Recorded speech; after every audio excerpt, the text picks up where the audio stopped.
Hello, my name is Stephany and I'm an economist and social data scientist at the University of Oxford.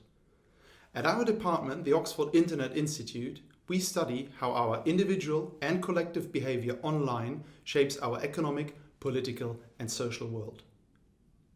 I'm looking forward to my British Council Knowledge is Great lecture, where I will be talking about the digital revolution that changes our workplace and how we could use online labour market data to build more resilient jobs in a time of technological disruption.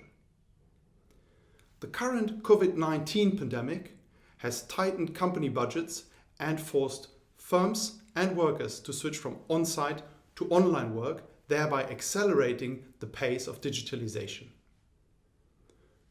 For some workers, however, working remotely is business as usual.